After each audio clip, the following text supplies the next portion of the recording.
11 आम के जो पत्ते जिस डाली में लगे होते हैं, वो डाली कोमल सी डाली, 11 टुकड़े महाराज एक कच्चे सूत से लपेटकर 11 बार उसका भाग, जब उसको लपेट लोगे इस तरह से इकट्ठा करके, आगे का जो भाग है 11 बार कच्चा सूत लपेटने के बाद जो भाग पीछे का आगे का कोई भी हो, उसको शहद में डुबाकर शिव जी को समर्पित कर दो। किस जगह पर रखना है?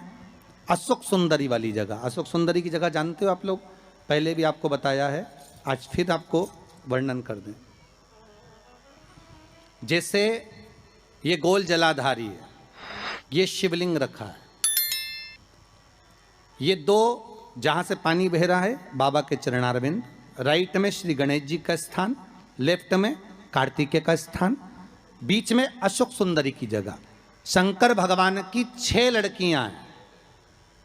भगवान शंकर के 13 बच्चे, 13 बच्चों में से 6 लड़कियां, उस 6 लड़कियों में से एक लड़की का स्थान, भगवान शंकर की एक बेटी का स्थान, अशोक सुंदरी का स्थान सामने पद्म पुराण में स्पष्ट किया। ये स्थान अशोक सुंदरी का। शंकर भगवान की जलाधारी में पार्वती जी का हस्तकमल, ऊपर से जो एक एक बूंद पानी गिरता है, ये शंकर भगवान की 5 लड़कियों का स्थान है। जया, विषहरा, शामरी बारी, दौतली और देव।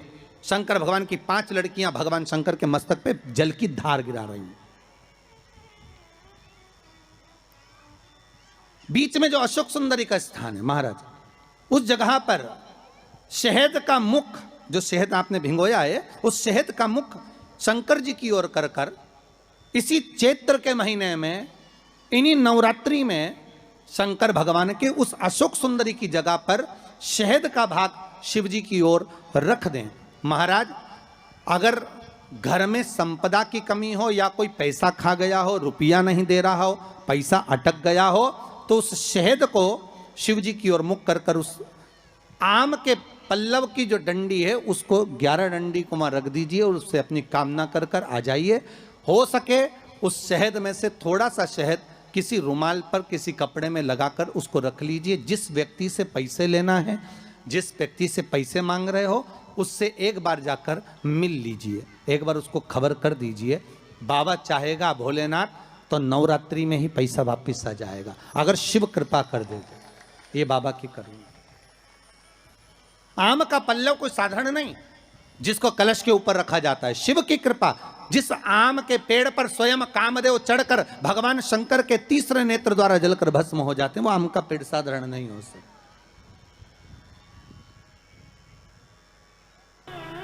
एक बार आदि शक्ति मां जगत जननी जगदम्बा दुर्गा भवानी भगवान शंकर के पास जाती हैं और भगवान शिव से मां जगतजननी दुर्गा भवानी ने एक बात कही कि प्रभु सुनिए,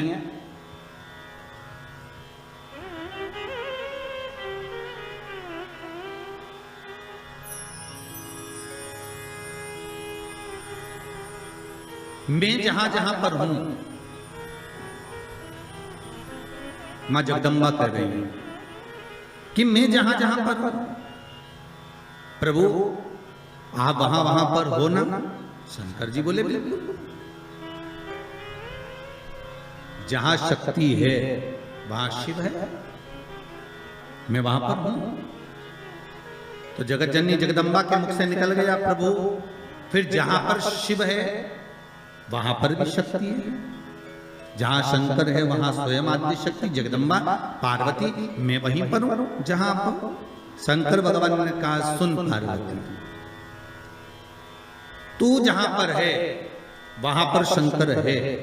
मैं विश्वास रखकर इस वचन को निश्चित कर देता हूं कि जहां पार्वती है वहां शंकर है, वहां शिव है।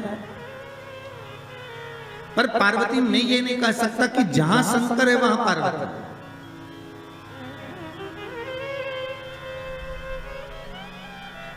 जहां पार्वती है वहां शिव है, ये पक्का है।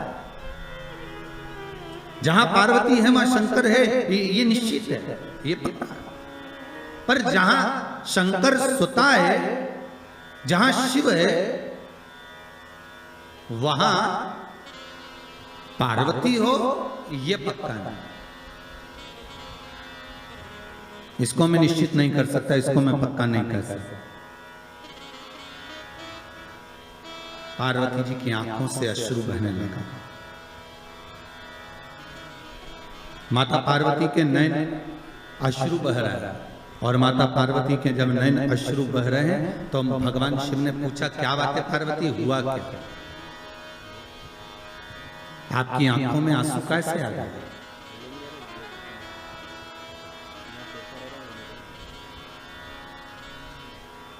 ये अश्रु क्यों आ रहा है, किस लिए?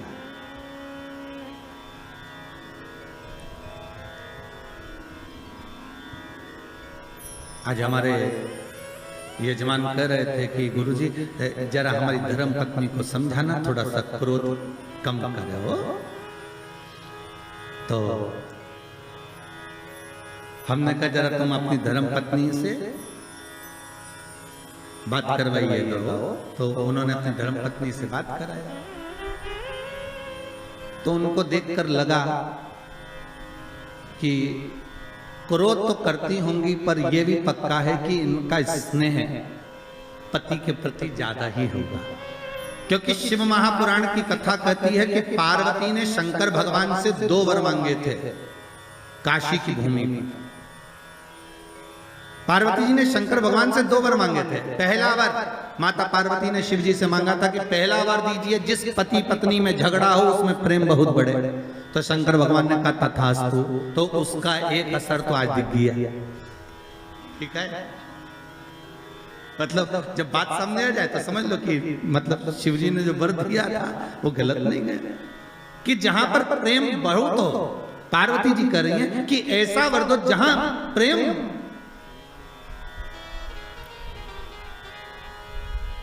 जहां झगड़ा होगा वहां प्रेम जरूर होगा। तो वहां प्रेम बना हुआ है, वहां इसने बना हुआ है। और दूसरा वर माता पार्वती ने मांगा था कि काशी में जो मरेगा, काशी में जिसके प्राण छूटेंगे, उसको गुरु मंत्र आपको देना पड़ेगा। इसलिए भारत की भूमि के सबसे ज्यादा मुर्दे, भारत की भूमि के सबसे ज्यादा शव अगर कहीं जलते हैं तो वो काशी में जलते हैं। क्योंकि शंकर भगवान ने पार्वती को यह वर प्रदान किया था। अगर आप कह रही हो तो ठीक है कि काशी में जो मरेगा उसको गुरु मंत्र में दूंगा, पर पार्वती जी के मन में आया कि आपने तो कह दिया कि काशी में जो मरेगा गुरु मंत्र आप दोगे, पर प्रूफ क्या रहेगा, सबूत कि आपने गुरु मंत्र दिया, ये सबूत कहां से आया? ये सबूत का भान कहां से रहेगा? तब भगवान शिव ने कहा क्या चाहती हो आप बताओ। तो पार्वती जी बोली आप हमको वर दीजिए कि काशी में जो मरेगा ना उसके सीधे कान में गुरु मंत्र आपको देना पड़ेगा। शंकर भगवान के हम तो उलझ गए वर देके। कभी कभी अगर पति बोल दे पत्नी को तो क्यों चिंता करती है, मैं बैठा तो हूं, अरे एक अंगूठी क्या मैं तुझे 10 अंगूठी दिला दूंगा। तो पत्नी हमेशा याद करके वही बोलती है, करवा चौथ का चांद बाद में देखती है, बोले अंगूठी की बोलती है। क्यों जी, वो आपने बोला था तो वो कहा है। अब पार्वती मैया तो मौन। शिव जी ने पूछा पार्वती तू चुप क्यों गई? पार्वती जी बोली मेरा दूसरा वर कि काशी में जो मरेगा उसको गुरु मंत्र आपको देना पड़ेगा। तो वो गुरु मंत्र कब दोगे? शंकर भगवान ने कहा ऐसा कोई होता है कि संसारिक मनुष्य को, मानव को, ये मनुष्य को और गुरु मंत्र में, इस संसार के मानव को गुरु मंत्र में प्रदान करो, ये हो सकता है क्या? नहीं नहीं नहीं, मंत्र तो आपको देना ही पड़ेगा, मंत्र तो आपको देना ही। ठीक है, पर पार्वती संसार के लोगों को अगर मैं गुरु मंत्र दूंगा तो उसमें श्रेष्ठता रहेगी क्या? पार्वती जी बोली क्यों नहीं रहेगी, आप तो मंत्र दीजिए बस। भगवान शिव ने वचन दे दिया, ठीक है अब तू बता, मैं गुरु मंत्र देने को तैयार हूं, मैं गुरु मंत्र दे देता हूं, क्या करना है। पार्वती जी ने कहा आप एक काम करना, मरने वाले के सीधे कान में गुरु मंत्र दे देना, और सीधे कान में गुरु मंत्र देकर और उस कान को बस मोड़ देना, आप मंत्र देना और कान को मोड़ देना, मैं समझ जाऊंगी कि आपने मंत्र दे दिया। शिव जी ने कहा वचन दे दिया, ठीक है। तो इसलिए आज भी नियम है महाराज, दुनिया के लोगों का आज भी भाव ये वर्णन करता है कि काशी में मरने वाले का सीधा कान अपने आप टेढ़ा हो जाता है। आज भी लोग भाव में कह देते कि काशी अभिमुक्त नगरी, काशी मोक्ष नगरी है। और कितने किस्मत वाले हो भाई आप लोग, हो पंडितारा वालों, आपके यहां से तो काशी लगभग कितना होगा, 130 किलोमीटर के लगभग होना चाहिए, 130 किलोमीटर। कितने भाग्यशाली हो। शास्त्र कहता है काशी काशी काशी काशी 5 बार बोल ले जीव तो ही गंगा मैया का दर्शन हो जाता है? अभिमुक्तता प्राप्त हो जाती है, सहज थोड़ी ना काशी। तो पार्वती जी की आंख में आज अश्रु देखे, जब पार्वती जी की आंख में अश्रु देखे तो शिव जी ने पूछा बात क्या है, तुम बोलो आज पार्वती क्या हो क्या गया। पार्वती जी बोली बस बात इतनी सी है कि आप बोल रहे हो, मैंने कहा कि जहां मैं हूं वहां शंकर है, तो बिल्कुल पक्का, पर आप कह रहे हो जहां शंकर है वहां पार्वती नहीं है।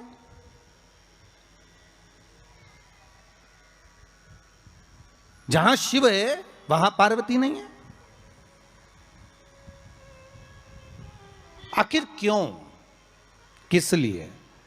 शंकर भगवान कहते हैं ओगढ़दानी त्रिकालदर्शी कैलाशी मेरा शंभु, मेरा शंकर, मेरा ओगढ़दानी, मेरा भूतेश्वर, मेरा भूतनाथ, मेरा त्रिकालदर्शी, मेरा महामृत्युंजय कह रहे हैं। हरि पार्वती तो जानती नहीं है, तो मुझे पहचानती नहीं है। कुछ स्थान ऐसे हैं पार्वती जहां पर मुझे तेरे बिना भी रहना पड़ता है।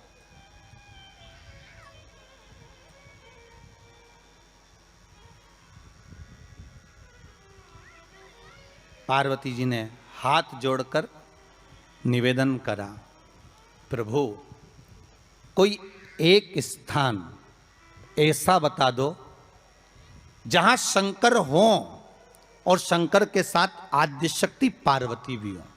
जैसे आप कह रहे हो कि जहां पार्वती रहेगी वहां शिव रहेगा, पर जहां शिव है वहां पार्वती हो, तो कुछ एक स्थान ऐसा बताओ, वो स्थान हमको दे दीजिए। शंकर भगवान ने कहा वो स्थान है कुंभ,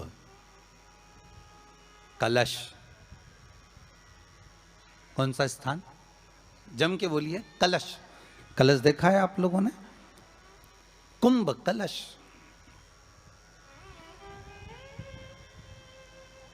उस कलश में हे पार्वती, जहां शंकर है वहां तू भी विराजमान होगी, और केवल एक रूप में नहीं, सारी विद्याओं के रूप में तू उसमें संजू रहेगी। केवल एक कलश। आज नया संवत्सर है, नूतन वर्ष है, पूरे भारत की भूमि पर और मेरे भारत के जो मानव है जहां जहां निवास कर रहे हैं, विदेश में भी, पूरी भारत की भूमि पर आज के दिन लोग देवी जी की स्थापना करते हैं। तो क्या स्थापना में क्या रखते हैं, कलश रखते हैं ना। तो कलश किस लिए रखा जाता है, कलश का क्रम क्या है। अपन ने अभी तक कथाओं में बहुत सुना शिव महापुराण में कि दिए का महत्व क्या है, अपन ने सुना दही का महत्व क्या है, जल का महत्व क्या है। पूरी शिव महापुराण में अपने अलग अलग महत्व को जाना है, पर यह नवरात्रे में जो शिव महापुराण की कथा शुरू हो रही है, नवरात्रे में जो शिव महापुराण की कथा को हम श्रवण करने के लिए बैठे हैं, इसमें हमारा एक संशय और मिटना चाहिए कि भारत की भूमि पर जब मां आद्य शक्ति की स्थापना होती है, मां जगतजननी को जब विराजमान किया जाता है, या चैत्र नवरात्रे में, शरदीय नवरात्रे में, आषाढ़ी नवरात्रे में, आदिकादिक पौष नवरात्रि में हम जगत जननी जगदम्बा की जब स्थापना करते हैं, या हम नूतन घर का प्रवेश करते हैं, या गणेश जी की स्थापना करते हैं, या कोई दुकान को प्रवेश करते हैं, या कोई शुभ कार्य करने के लिए अग्रण्य होते हैं, तो हम कलश की स्थापना क्यों करते हैं? आज शिव महापुराण में शुरुआत में अपन शिव और पार्वती की यही संवाद को लेकर चलते हैं।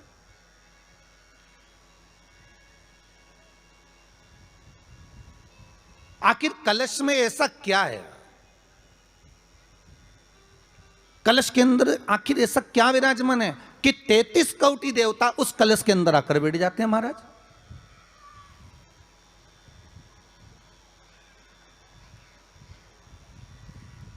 आप कोई यज्ञ करने जा रहे हो, आप कोई पोथी पुराण करने जा रहे हो, आप कोई अच्छा कार्य करने जा रहे हो, तो ब्राह्मण देवता कह देते कलश की स्थापना होगी, कलश की शोभा यात्रा निकलेगी, कलश यात्रा निकलेगी, कलश विराजमान होगा।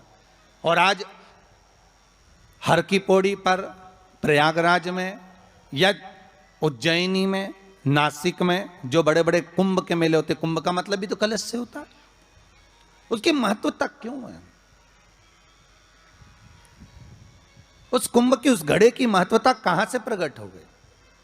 शिव महापुराण की कथा कहती है महाराज, भगवान ओघड़दानी शंकर स्वयं आद्य शक्ति जगदम्बा से कहते हैं कि जगदम्बा तू क्या चाहती है बोल। तो जगत जननी जगदम्बा कहती है कि जहां मैं हूं वहां शंकर है। ये आपने कह दिया, पर जहां शंकर है वहां पार्वती का होना जरूरी है। उसके लिए सिद्ध करने के लिए एक स्थान ऐसा बनाया जाए जहां पर शंकर विराजमान है और शंकर के साथ पार्वती विराजमान है। तो शिव जी ने कहा, पार्वती उसके लिए मैं तुझे एक सुंदर कलश का निर्माण कर देता हूं। दुनिया का रचनाकार, दुनिया की रचना करने वाले महाराज, संपूर्ण ब्रह्मांड की रचना करने वाले, जिनको भगवान शिव ने स्वयं ब्रह्मदेव से कहा है कि ब्रह्मा जी तुम सृष्टि खंड को आगे बढ़ाइए, सृष्टि की रचना करिए। और आज ही के दिन, यही चैत्रीय प्रतिपदा के दिन, यही इसको कहते हैं नया संवत्सर, नया वर्ष। हिंदू धर्म में क्यों कहा जाता है? आज ही के दिन ब्रह्मा जी ने महाराज सृष्टि की रचना करना प्रारंभ करा था। आज ही के दिन भगवान शिव और ब्रह्मा का संवाद हुआ था। सीधे भगवान शंकर ब्रह्मदेव के पास जाकर बोले थे, हे ब्रह्मदेव आप सृष्टि की रचना करिए। तो ब्रह्मा जी ने पूछा था, सारे नक्षत्र आपने बनाए, सारे दिन आपने बनाए, सारी घड़ियां आपने बनाई, सारा पल आपने बनाया, मनुष्य की श्वास गिनती, काउंटिंग, अर्थात मनुष्य के शरीर की रोमावली, ये सब आपने निश्चित करी है। मनुष्य की कितनी धड़कन चलेगी, कितनी श्वास चलेगी? 21,600 श्वास जो मानव के शरीर से प्रतिदिन निकल रही है। 3.5 करोड़ रोम छिद्र जो मनुष्य के शरीर में बने हुए हैं, ये संपूर्ण बनाने वाले आप हो। एक एक घड़ी, एक एक पल, एक एक नक्षत्र, एक एक समय बनाने वाले आप हो। हर श्वास को बनाने वाले आप हो। तो आपसे मुझे कहना है कि एक निर्माणकर्ता ब्रह्मदेव, आप ब्रह्मा जी करें तो एक काम करो ना कि सृष्टि की रचना भी आप करो। भगवान ब्रह्मा ने शिव जी से कहा कि सृष्टि की रचना आप करिए।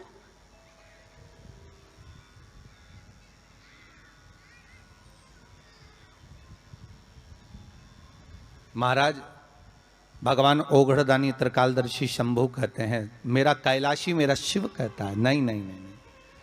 ब्रह्मदेव सृष्टि की रचना करने को तो हम कर दें, मना नहीं है, पर भगवान विष्णु की नाभि से आप प्रकट हुए हो। भगवान शेषनाग की सैया पर शयन कर रहे हैं, और भगवान जब शेषनाग की सैया पर शयन कर रहे हैं, उस शेषनाग की सैया से सोते हुए भगवान ने अपने नाभि कोश से आपको प्रकट करा है कमल के पुष्प के ऊपर।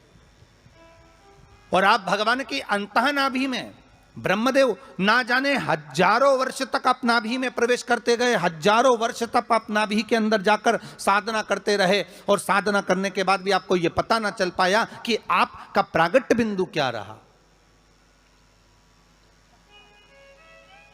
ब्रह्मदेव सृष्टि की रचना आप करिए।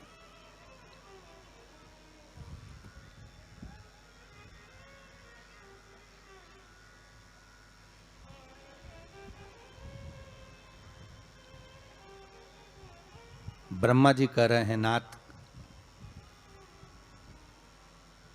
इस सारे ब्रह्मांड को रचना करना है, कर दूंगा, मना नहीं है, पर रचना करता भगवान ब्रह्मा जी कहते हैं कि मैं संसार को एकाग्रित करूं, उससे पहले 33 कोटि देवताओं को मुझे एकाग्रित करना है, और सारे 33 कोटि देवता एक जगह पर आकर विराजमान हो जाए, ऐसी कोई व्यवस्था करना है।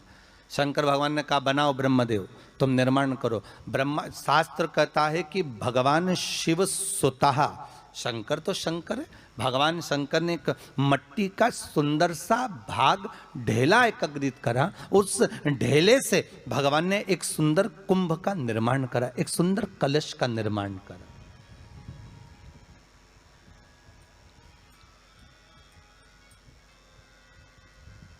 देखिए कितनी सुंदर कथा है। अगर आप लिंग पुराण में इस कथा को निकालोगे तो एक आनंद की अनुभूति और होगी। अगर किसी के मन में संशय हो कि यह कथा कहाँ से ली गई है, तो लिंग पुराण में से आप इसको निकालिए। उसमें वर्णन किया गया कि सफेद मट्टी का शिवलिंग, लाल मट्टी का शिवलिंग, पीली मट्टी का शिवलिंग, काली मट्टी का शिवलिंग, उस शिवलिंग के निर्माण के पहले जब भगवान का पूजन करने के लिए पात्र की जरूरत पड़ी, तो उस पात्र का निर्माण किसने करवाया था? और सबसे पहला पात्र निर्मित, सबसे पहला पात्र का निर्माण, ये तांबा, सोना, चांदी, पीतल, इनके पात्र तो बाद में बने साहब। सबसे पहला पात्र बना ही काय का था? जम के बोलिए जरा, काय का बना था? सबसे पहला पात्र था ये मिट्टी का।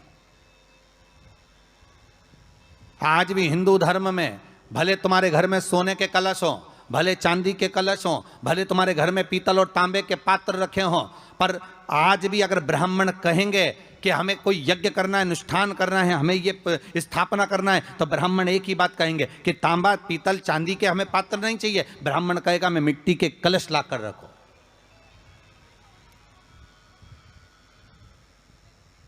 हमें मिट्टी के कलश चाहिए। और कितना बड़ा प्रमाण है जी, शास्त्र का प्रमाण देखिए कितना बड़ा है।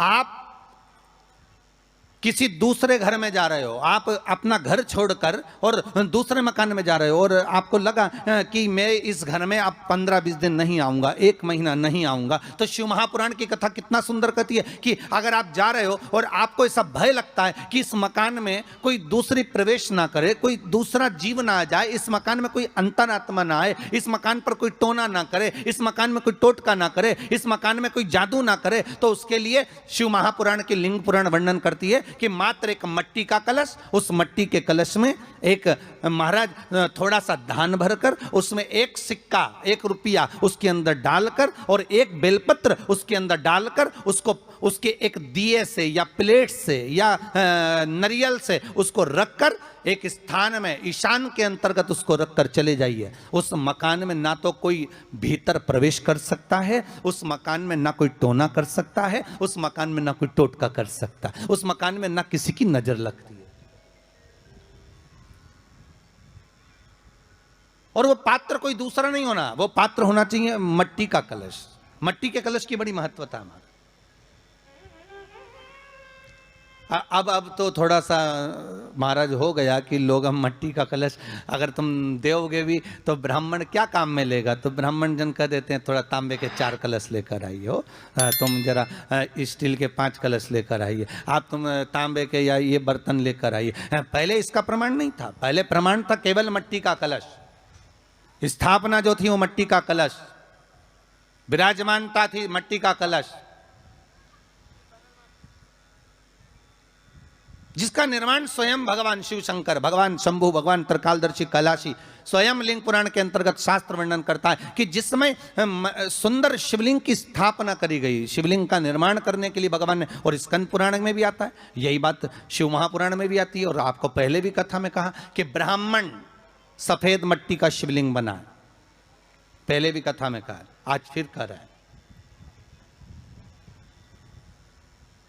क्षत्रिय लाल मट्टी का शिवलिंग बना है, वैश्य पीली मट्टी का शिवलिंग बना है, शूद्र काली मिट्टी का शिवलिंग का निर्माण।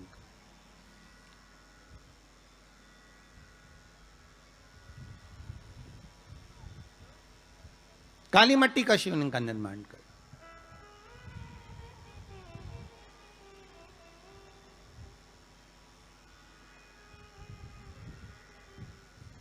एक बहुत अच्छी बात कहें, अगर आप लोगों को अच्छा लगे तो अपनी जिंदगी में उतारना, ना अच्छा लगे तो उसको छोड़ देना, ठीक है।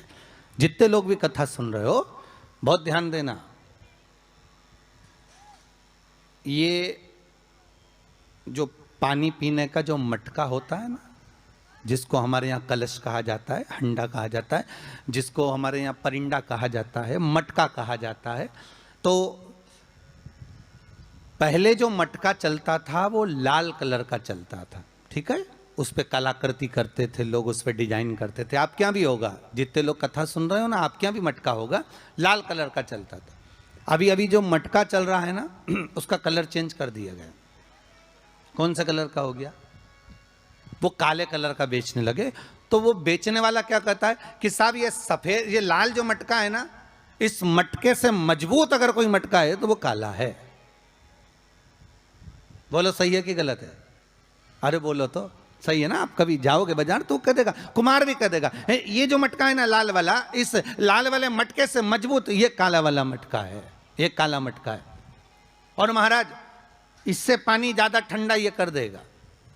पर शिव महापुराण की कथा, लिंग पुराण की कथा कहती है, और अगर आपने बैसाख मास की कथा को श्रवण कराओ, बैसाख की एक कथा होती है, उसको अगर आपने श्रवण करा तो उसमें वर्णन आता है कि घर के अंदर जहां पर आप पानी पीते हो, जिस स्थान पर अन्नपूर्णा निवास करती है, जिस स्थान पर अन्नपूर्णा का वासा होता है, रसोई घर में जहां पर भोजन बनता है, उस स्थान पर काला मटका नहीं रखा जाता।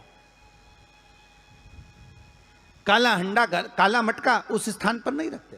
पर आज फैशन के हिसाब से, अरे साहब वो ये मटका थोड़ा कम ठंडा पानी देगा तो ये मटका ज्यादा ठंडा पानी देगा, तो उसको काले मटके को रखें। पर हमारा शास्त्र कहता है काला मटका लोग रखते कहाँ थे? पहले जो शास्त्र रीति थी, उस काले मटके को रखते थे जब मकान बनता था, जब प्रॉपर्टी बनती थी, जब जमीन बनती थी, जब जायदाद बनती थी, संपदा बनती थी, तो उस स्थान पर उस काले मटके को केवल नजरोटे के लिए, केवल हाय के लिए, केवल नजर के लिए रखा जाता था। उसको लोग लेना पसंद नहीं करते।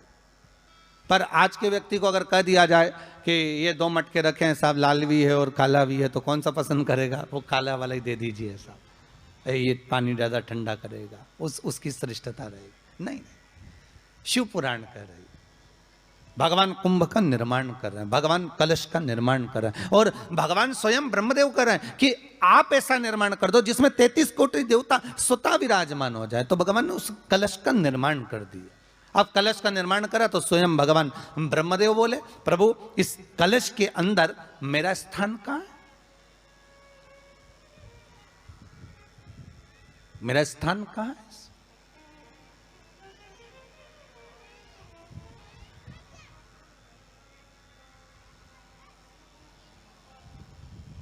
बहुत ध्यान देना महाराज, कलश का जो मुख होता है, उस मुख पर भगवान विष्णु का स्थान होता है। किसका स्थान है? भगवान विष्णु का। थोड़ा सा नीचे आओगे, जहां से कलश का मुख दबा हुआ होता है, वह जगह भगवान स्वयं शिव की होती है। किसकी जगह है?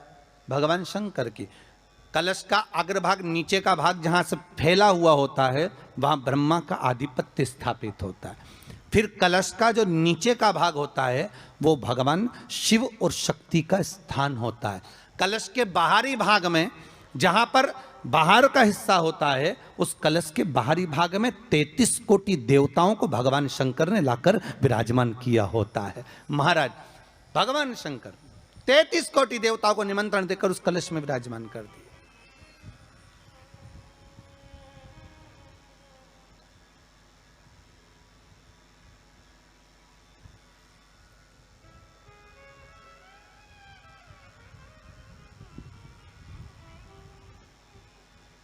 कितना सुंदर लिखा है देवी भागवत के अंदर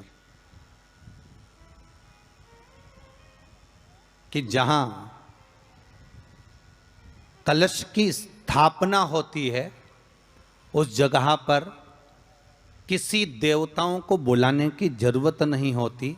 33 कोटि देवता उस जगह पर स्वतः विराजमान हो जाते हैं। स्वयं 33 कोटि देवता स्वयं वहां विराजमान। और कितनी महत्वता कलश की महाराज।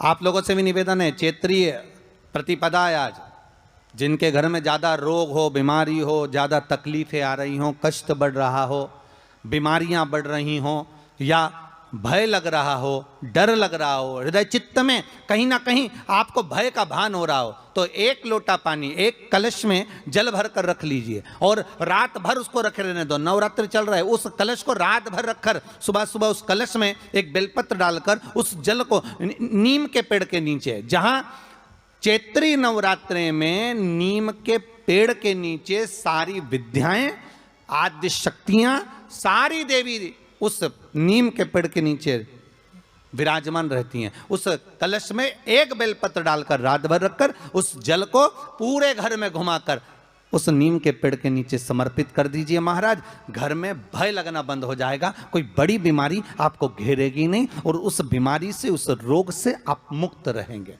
उस बीमारी से, उस रोग से आप मुक्त पाएंगे, वो बीमारी आपको घेर नहीं पाएगी। कलश का इस भगवान निर्मित कर दिए। ये कलश मेरा प्रतिबिंब है। अब कलश मेरा प्रतिबिंब है ये तो कहा, पर भगवान शिव के पास में आकर स्वयं कामदेव की धर्म पत्नी रति रो पड़ी। आंखों से आंसू बह रहा है। कामदेव की धर्मपत्नी रति रो रही है। शिवजी अपनी साधना में लीन थे। भगवान शंकर नेत्र बंद करके शिव आनंद में विराजमान थे।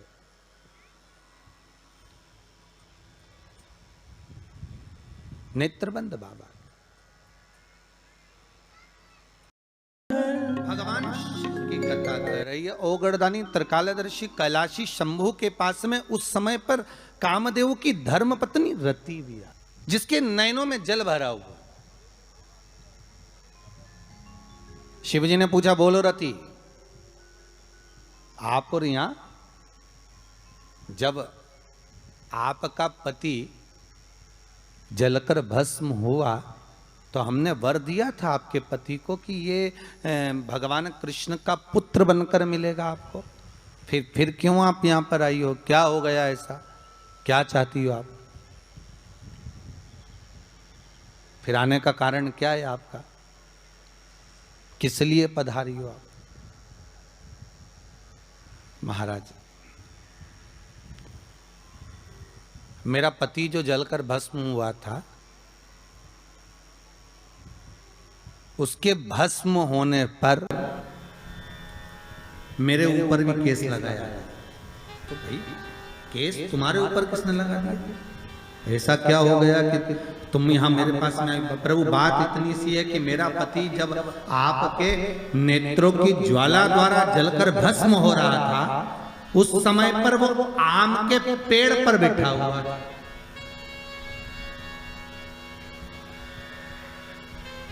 कौन से पल्लव थे? आम के पल्लव। आम के डालियों में, आम के पल्लव में मेरा पति छुपा हुआ था। तो फिर क्या चाहती है? भगवान से मां रति कह रही हैं, दिक्कत केवल इतनी सी है कि मेरा पति जलकर भस्म हुआ, वो आपने वर दे दिया कि वो कृष्ण के पुत्र बनकर हमें मिल जाएंगे। वो हम मान रहे हैं, सब जानते हैं हम, ठीक है। पर दिक्कत इतनी सी है कि जिस आम के पेड़ पर मेरा पति बैठा हुआ था, उसके चक्कर में वो आम का पेड़ भी जला। तो वो आम का पेड़ जो जला, उसने मुझसे कहा है कि पति का तो उद्धार हो गया, पर हमारा उद्धार कैसे? अब देखिए, कई लोग कहते हैं, प्रश्न करने वाले पीछे नहीं हटते महाराज, बहुत प्रश्न करते हैं और प्रश्न कर कर पूछते हैं, गुरुजी ये कलश के ऊपर आम के पत्ते क्यों लगते हैं? उसका उत्तर है, ध्यान दीजिए। प्रश्न बहुत है तो उसके उत्तर भी बहुत है, बस उसको समझने वाला चाहिए। और आप लोगों को तो आज बहुत बहुत भगवान ने कृपा करी है, जो आप पहले दिन ही कलश स्थापना होती है और पहले दिन ही आपको ये ज्ञान हो जाए कि बच्चे पूछें कि कलश क्यों रखा जाता है, कलश के ऊपर आम के पत्ते क्यों लगाए जाते हैं, कलश के ऊपर नारियल क्यों रखा जाता है, कलश के ऊपर 9 बार मोली क्यों बांधी जाती है, मोली मतलब लच्छा नाड़ा 9 बार क्यों लपेटा जाता है नारियल के ऊपर, कलश के ऊपर जब रखते हैं।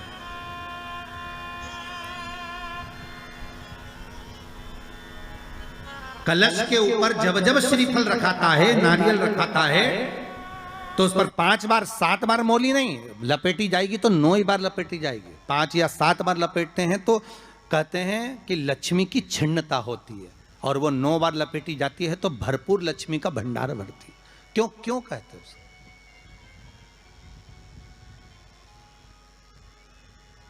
महाराज आम के पल्लव, तो मैं केवल आपसे इतना सा निवेदन करना चाहती हूँ, आपसे केवल इतना कहना चाहती हूँ कि प्रभु मेरे मन का संशय मिटा दीजिए, और जो आम का वृक्ष मेरे पति के साथ जलकर भस्म हुआ है उसकी विनती को आप स्वीकार कर लीजिए, आप उसके लिए भी कुछ कृपा कर दीजिए।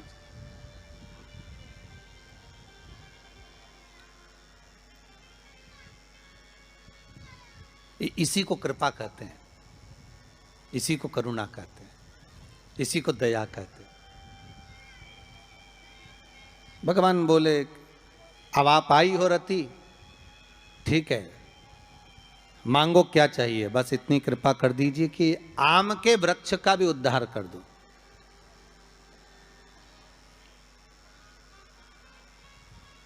शिवजी ने कहा हम वर प्रदान करते हैं रति,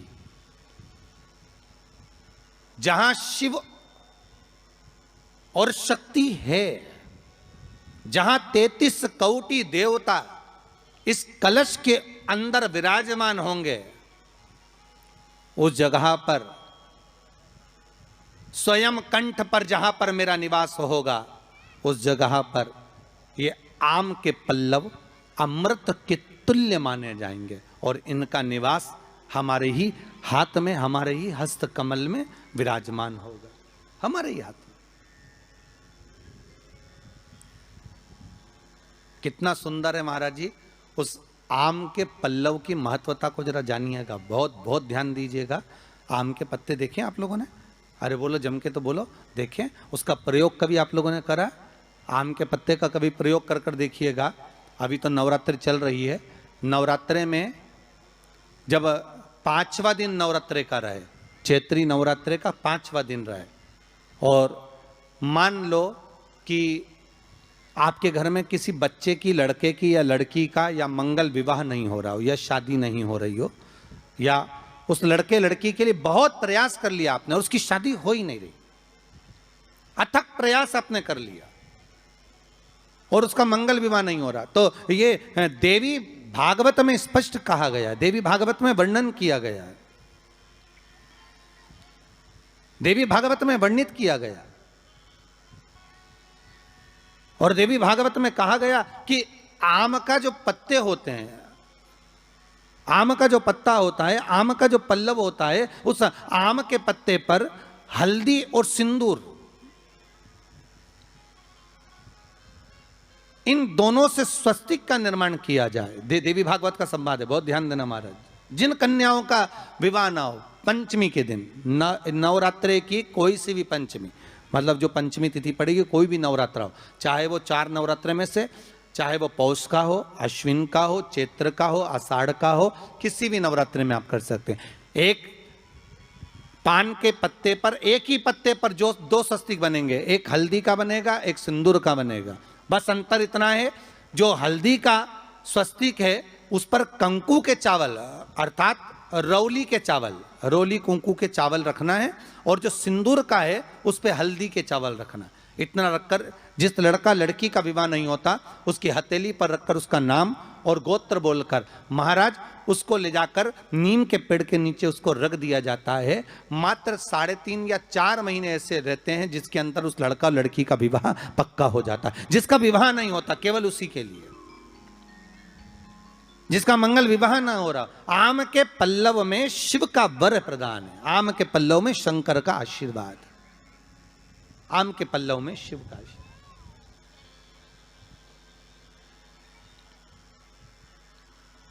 भगवान भूत भावन भूतेश्वर मेरे शिव, मेरे करुणा सागर मेरे शंकर, मेरे त्रिकालदर्शी मेरे कैलाशी मेरे भोलेनाथ स्वतः कह रहे हैं, हरिरति तुम रोती क्यों है, तुम्हारे रोने का कारण क्या है? प्रभु मेरे पति के साथ ये आम का पेड़ भी जलकर भस्म हुआ। आम का पेड़। भागवत जी किस किसने सुनी है? हाथ उठाओ जरा, जिन जिन ने भागवत जी सुनी है। आप लोगों ने सुनी है भागवत? रखिए हाथ। अगर आप लोगों ने भागवत सुनी होगी तो उसमें वर्णन आता है, तक्षक नाग डसने के लिए जब जा रहा था तब ब्राह्मण देवता जो जहर उतारना जानते थे उनको लेकर राजा परीक्षित के पुत्रों ने अपने दूतों को भेजा था लाने के लिए कि एक ब्राह्मण ऐसे हैं कि वो तक्षक नाग का जहर उतार सकते हैं, वो तक्षक नाग के जहर को समाप्त कर सकते हैं, तो आप उनको लेकर आओ। और वो तक्षक नाग का जहर उतारने वाले उस ब्राह्मण को लेकर जा रहे थे। तो सर्प ने विचार करा, तक्षक नाग ने कि बताओ ये तो गजब का काम कर रहा, अगर ये ब्राह्मण पहुंच गया तो ये ब्राह्मण तो सर्प का जहर उतार देगा। तो सांप तक्षक नाग को ये चिंता लग गई कि मेरे को ही डसना है और मेरे ही जहर ये उतार देगा, और डसने भी एक ही बार है और मरना चाहिए परीक्षित। परीक्षित को श्राप लगा, अब करूं तो करूं क्या? तो सर्प ने विचार करा कि मैं एक रूप रख कर जाता हूं और इस ब्राह्मण की परीक्षा लेता हूं।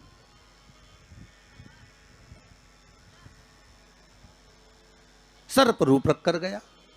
भागवत आप लोगों ने श्रवण करी होगी।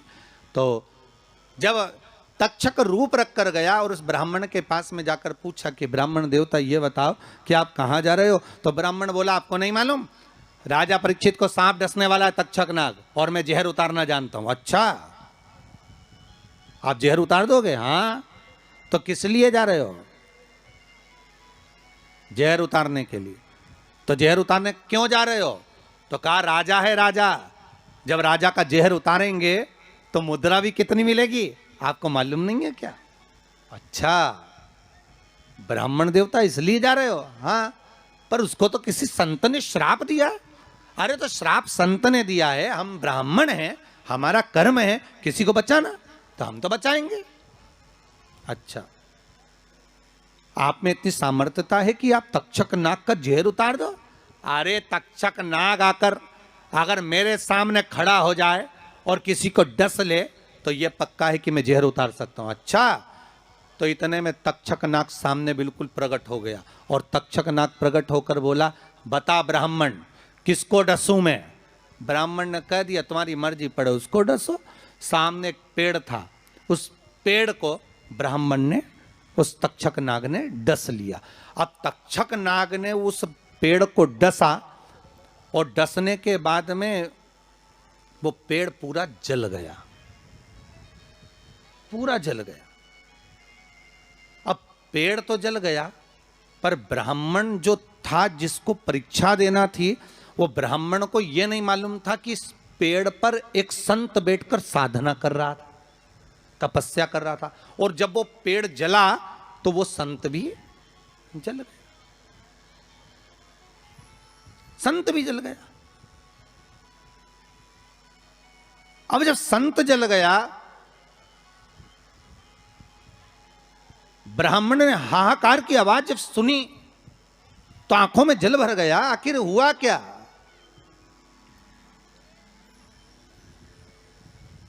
ये संत जल कैसे गया? तो कहा इसके जलने का कारण केवल इतना है कि अब आप जीवित करो, इस पेड़ को हरा भरा करो, इस पेड़ को हरा भरा कर दीजिए।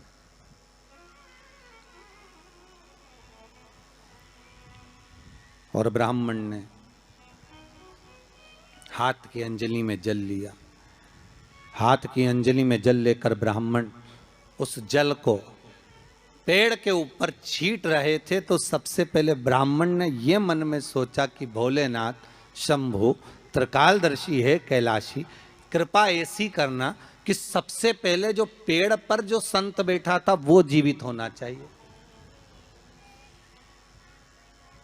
जो वृक्ष पर संत बैठा है वो जीवित होना चाहिए।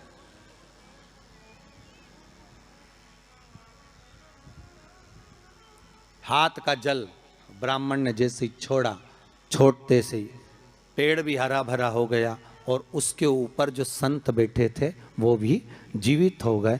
जीवित हो गए तो तक्षक नाग को ये लगा कि इसने एक जले हुए पेड़ को जीवित कर दिया, वापिस हरा भरा कर दिया, और इसने ऊपर बैठे हुए संत को वापिस जीवित कर दिया। तो ये पक्का है कि मतलब ये तक्षक नाग का जहर, मतलब मेरा जहर राजा परीक्षित को उतार सकता है। तो तक्षक नाग ने अपनी बात को पलटा और पलट कर कहा, महाराज जी हाथ जोड़कर निवेदन करता हूं, जितना राजा परीक्षित के पुत्र आपको धन देंगे उससे 1000 गुना धन मैं आपको देता हूं।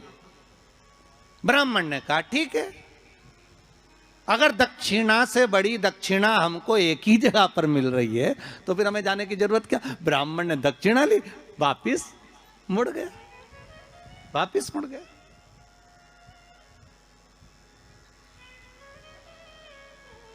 अब ईमानदारी से बोलो, वो ब्राह्मण नरक गया होगा कि स्वर्ग गया होगा? जरा जम के बोलना हो, सुनाई देना चाहिए हमको। कहां गया होगा?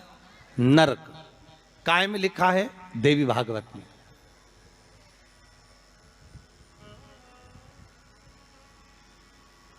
उसका कारण क्या था?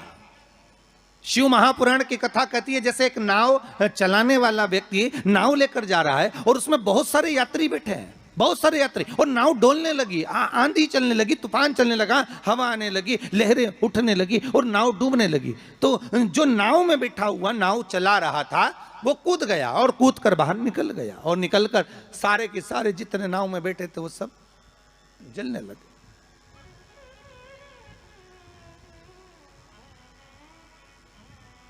जितने नाव के अंदर बैठे थे वो सारे के सारे जलने लगे।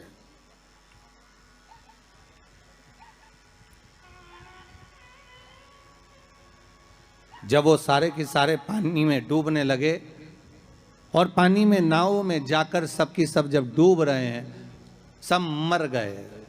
सारे के सारे जो नाव में बैठे थे, जो तैरना जानते थे वो बाहर निकल गए, बाकी के सब डूब गए।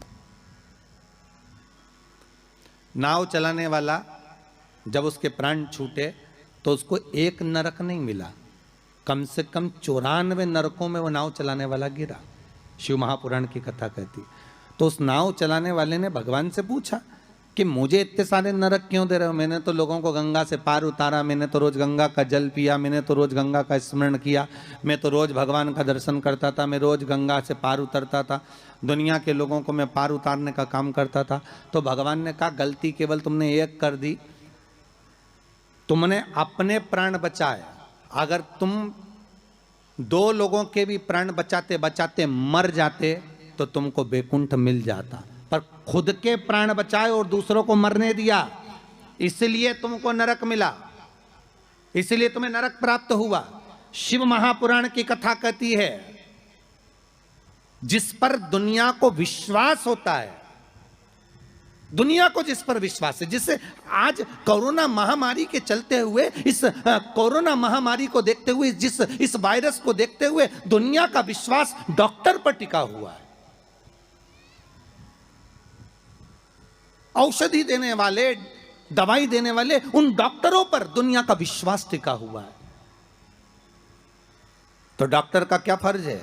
जैसे नाव चलाने वाले का फर्ज है कि बचाते बचाते भगवान करे भले तुम्हारे प्राण छूट जाते तो तुम्हें स्वर्ग मिल जाता। युद्ध के मैदान में सैनिक युद्ध करते करते मर जाता तो उसको वीरगति प्राप्त हो जाती, पर खुद के प्राण बचाने के चक्कर में आप दुनिया को धकेल दो, ये श्रेष्ठता नहीं।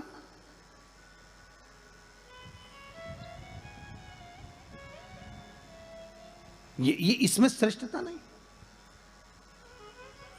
जब तक उस शरीर में प्राण है, जब तक उस शरीर में श्वास है, डॉक्टर भी अपनी जान झोंक दे कि कैसे भी मुझे इसको बचाना है, चाहे कुछ भी हो जाए इसके प्राण बचना चाहिए। फिर धन मूल नहीं है, फिर संपदा मूल नहीं, फिर सत्ता मूल नहीं है।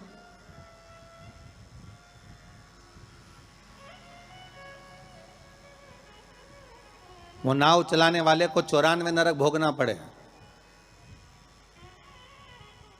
जिस ब्राह्मण ने दक्षिणा ज्यादा लेकर राजा परीक्षित को नहीं बचाया, चले गए। जब भगवान ने विद्या दी है, भगवान ने ज्ञान दिया है, भगवान ने विवेक दिया है और तुमको उस लायक बनाया है कि आप 4 लोगों को पढ़ा सकते हो, आप 4 लोगों को आगे बढ़ा सकते हो, आप इसका सम्मान कर सकते हो, आप इसको अग्रण्यता प्रदान कर सकते हो, आप इसको विवेकता दे सकते हो। और आप उस विवेकता को ना देते हुए अगर आप अपने उस वैभव को छुपा रहे हो और उससे वंचित कर रहे हो दुनिया को, तो फिर भगवान छोड़ने वाला नहीं है। नरक भोगना।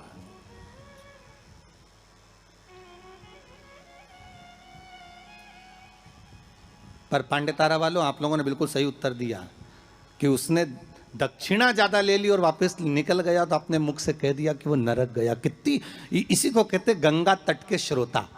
गंगा तट के जो श्रोता होते हैं ना, बड़े आनंदमय होते। कथा जो सुनते हैं ना, उसका भाव एक आनंदित होता है कि वो अपना लक्ष्य छोड़कर, अगर चाहता तो राजा परीक्षित को बचा सकता था, पर थोड़ी सी संपदा के चक्कर में, थोड़े से धन के चक्कर में वो ब्राह्मण भी थोड़ा सा लोभ आया और लोभ के चक्कर में अपने कर्म से वंचित हो गया।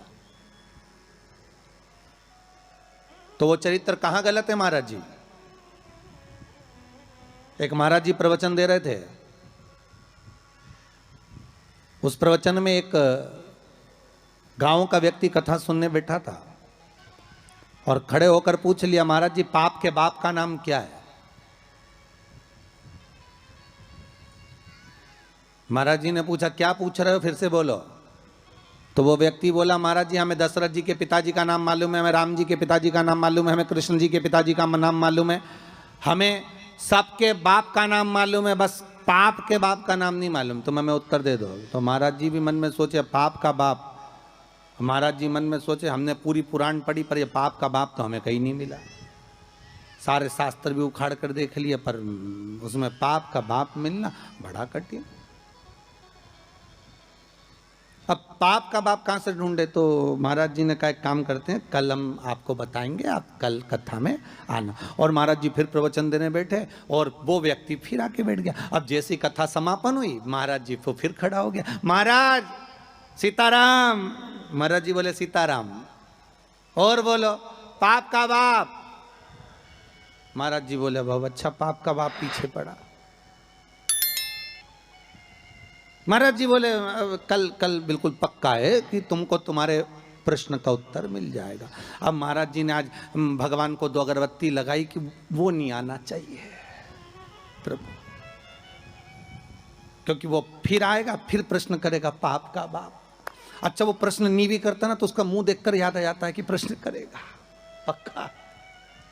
तो पंडित जी जब निकले ना प्रवचन के लिए तो उन्होंने भगवान को 2 अगरबत्ती लगाई, भगवान ये नहीं आना चाहिए। और पंडित जी जैसे ही बस कथा में आ रहे थे, प्रवचन देने आ रहे थे, वो रोड पे ही मिल गया पाप का बाप। अब पंडित जी मन में सोचे प्रवचन दूं कि ना दूं, बड़ा टेंशन है। अब प्रवचन दे कि ना दे यही सोचे। अब महाराज जी फिर कथा में बैठे, उसने फिर प्रश्न कर दिया महाराज कि पाप के बाप का नाम बता दीजिए। महाराज जी फिर नहीं बोले। अब नहीं बोले तो शिव महापुराण की कथा कहती है महाराज, वहीं पर एक वैश्या बैठी थी कथा में, रोज कथा सुनने आती थी। उसका मन, उसका चित्त, उसकी वृत्ति कथा में बड़ी रमती।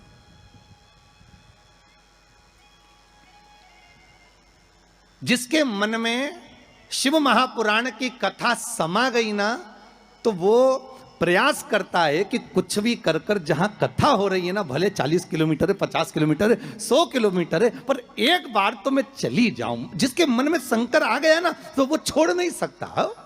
वो प्रयास करेगा कि मैं कैसे भी पहुंच जाऊं, बस कथा में एक बार मेरी हाजिरी लग जाए, शंकर सुन ले बस एक बार शिव महापुराण की कथा, उस पंडाल में चली जाऊं जिस पंडाल में मुझे बेलपत्र का आनंद मिल जाए, बस उस पंडाल में मुझे पहुंचना। अब वैश्या का नियम था, वो कथा कभी नहीं छोड़ती थी और वो भी कथा में जाकर बैठ गई और कथा में रोज सुने वो पाप के बाप का चक्कर। और महाराज जी बस प्रवचन करें, अक्षतम केशवम राम नारायणम, जैसे महाराज जी अक्षतम केशवम करें सब बैठे रहे, वही खड़ा हो जाए।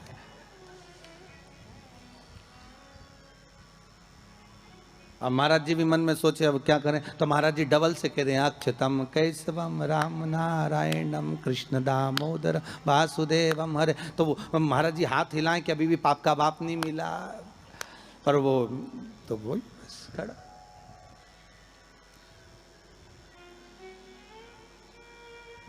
आज वेश्या ने कह दिया गुरुदेव आपसे एक निवेदन है मेरा। बोलिए। मैं वेश्या हूं, छुपाया नहीं। संत सदगुरु भगवान माता पिता इनसे कभी नहीं छुपाना अपने को, छुपाकर जाएंगे भी कहां।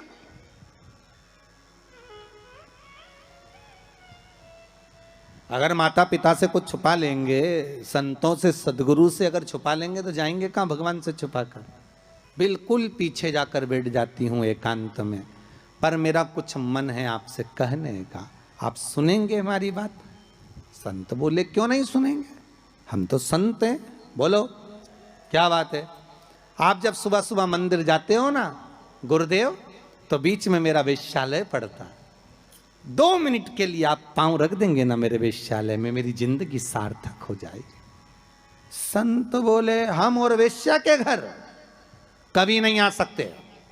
वेश्या कहती आज तक कोई गुरु मेरे वेश्यालय में नहीं आया, केवल चरण रखना चले जाना गुरुदेव। गुरुजी बोले राम राम राम सीताराम, हम नहीं आएंगे। गुरुजी चले गए कहते हुए। वेश्या घर के बाहर रंगोली मांगोली डालकर वेश्यालय के बाहर बैठी। संत का आगमन हुआ, वहीं से वेश्या दौड़ कर गई, गुरुदेव ये मेरा वेश्यालय है, पांव रख दीजिए। महाराज वेश्या के भवन में चले गए। वेश्या ने कहा महाराज जी बैठिए। नहीं नहीं, इतना समय कहाँ है बैठने का, तुमने कहा था बस पांव रख देना। महाराज जी बैठ जाइए, आपके हाथ जोड़ती हूँ, 5 मिनट बैठ जाओ। महाराज जी वेश्या कर रही है महाराज, रोज एक गांव का व्यक्ति आपसे प्रश्न करता था कि पाप के बाप का नाम बताओ, मैं उत्तर दे रही हूं कि पाप के बाप का नाम लोभ है। तो वो जो ब्राह्मण था उसने एक गलती कर दी। परीक्षित को अगर बचाता भले 5 मुद्रा मिलती, पर मिलती ना, मिलती मुद्रा। पर उस ब्राह्मण ने एक गलती कर दी कि वो परीक्षित को बचाने की जगह ज्यादा मुद्रा लेकर वापिस मुड़ गया। वापिस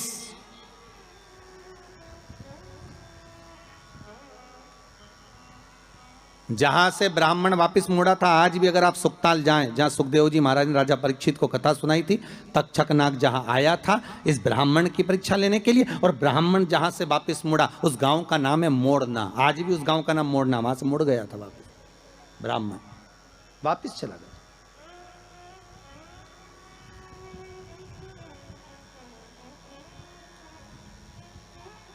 जरा सा लोभ बस वाम भरमा दिया।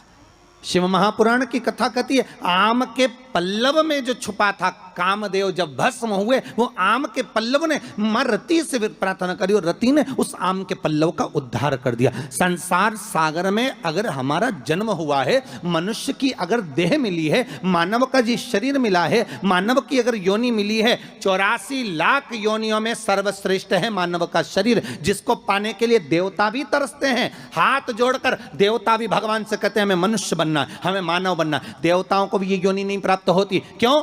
क्योंकि बैकुंठ का भोग केवल भोग है, केवल भोग। अगर मरने के बाद बैकुंठ चले भी जाओगे तो वहां चांदी की थाली में, सोने की थाली में भोजन मिलेगा, डनलफ का गद्दा मिलेगा, एसी का रूम मिलेगा, बढ़िया खाने के लिए सब कुछ मिलेगा, आराम से फ्रिज कूलर वॉशिंग मशीन सब मिलेगा। एसी में आप आराम से सो, डनलफ के गद्दे पर सो। पर बैकुंठ में केवल भोग भोगने की वस्तुएं मिलेंगी। पर बैकुंठ में भगवान का भजन मिलेगा क्या? जम के बोलिए, नहीं मिलेगा। बैकुंठ में गंगा का स्नान मिलेगा क्या? नहीं मिलेगा। बैकुंठ में शिव महापुराण की कथा मिलेगी क्या? नहीं मिलेगी। बैकुंठ में दान करने का मौका मिलेगा क्या? नहीं मिलेगा। बैकुंठ में भजन करने का मौका मिलेगा? नहीं मिलेगा। बैकुंठ में ना तो भजन मिलेगा, ना कीर्तन मिलेगा, ना नाम जाप मिलेगा, ना गंगा का स्नान मिलेगा। बैकुंठ में ना तीर्थ मिलेगा। बैकुंठ में अगर मिलेगा तो एक एसी का रूम मिलेगा, डनलफ का गद्दा मिलेगा, सोने की थाली में भोजन मिलेगा, 2-4 दासियां तुम्हारा पंखा झेलेगी, पांव दबाने वाले मिलेंगे, इससे ज्यादा कुछ नहीं मिलेगा। बैकुंठ में लोग कहते हैं भगवान विष्णु मिलेंगे क्या? तो भगवान विष्णु से किसी ने पूछा तुम बैकुंठ में रहते हो? भगवान विष्णु कहने लगे मुझे तो फुर्सत ही नहीं, जहां कथा होती मैं तो वहां चले जाता। जब वैकुंठ अधिपति कथा सुनने के लिए पितरों के धाम में जाते हैं, कथा सुनने के लिए पांडतारा आ जाते हैं, कथा सुनने के लिए गंगा के घाट चले जाते हैं, तो भगवान कह रहे हैं वैकुंठ में फिर मनुष्य क्यों चाहता है वैकुंठ जाने के लिए। लक्ष्मी जी से पूछा तुम रहती हो क्या वैकुंठ में? लक्ष्मी जी बोली मैं जहां नारायण मां में, मैं क्या करूं वैकुंठ में? तो फिर वैकुंठ में क्या है? तो लक्ष्मी जी बोली 3 स्टार होटल, 5 स्टार होटल, आराम से रहो, खाओ पियो, मौज करो। और जब तुम्हारा पुण्य खत्म हो जाए, जैसे ही पुण्य खत्म वैसे ही धक्का मार के फेंक दिया। जैसे जब तक जेब में पैसा है तो होटल के अच्छे से अच्छे रूम में, खूब कुंभ के मेले में होटल बुक करो, खूब इलाहाबाद में, प्रयागराज में खूब प्रेम से रहो। और जब जेब में पैसा खत्म तो होटल वाला भी कह देगा निकलो, बाहर निकलो। तो होटल वाले से क्योंकि हमने 1 महीने का पैसा दिया था, 2 दिन तो ज्यादा रह जाने दे, 2 दिन क्या 24 घंटा ज्यादा नहीं रहने देगा। पैसा खत्म तो निकल कर बाहर जाओ, पैसा हो जमा करो, फिर रूम में रहो। उसी तरह वैकुंठ में जितना पुण्य है उसके बल पे रह लो, जैसे ही पुण्य समाप्त, चलो पांडे तारा वापिस पहुंच जाओ प्रतापगढ़। फिर कहोगे तुम जानते नहीं हो, हमने सियोर वाला महाराज के मुंह से शिव महापुराण की कथा सुनी तो बहुत बड़ा पुण्य कमाया। तो भगवान विष्णु बोले पुण्य तो कमाया पर खत्म भी तो हो गया, वापिस जा नीचे बैटरी चार्ज करके आ, वापिस जा, फिर कथा सुन। बड़ी मुश्किल से मिलता है ये मनुष्य का, मिलेगा वैकुंठ चाहोगे तो मिल जाएगा, पर भोग करने के लिए मिलेगा। उसमें केवल आप भगवत भजन नहीं कर सकते, आप उसमें दान नहीं कर सकते। वैकुंठ में कोई तुम्हारे सामने हाथ फैलाकर भिक्षा मांगने नहीं आएगा। कोई वैकुंठ में तुमसे ये नहीं कहेगा कि तुम गौ माता के लिए दान दो, या तुमसे ये नहीं कहेगा कि वृद्धाश्रम के लिए दान दो, या तुमसे कोई ये नहीं कहेगा कि मंदिर निर्माण के लिए दान दो। वैकुंठ में तो तुम केवल भोग भोगोगे, और उसके बल पर भोगोगे जो तुमने दान करा, जो पुण्य करा, जो सत्कर्म करा। केवल एक मनुष्य की देह मिली है जिसमें हम दान भी करते हैं, हम भजन भी करते हैं, हम पुण्य भी करते हैं, हम सत्कर्म भी करते हैं, हम नाम जाप भी करते हैं। यह केवल एक मनुष्य की देह है, केवल एक मानव का शरीर।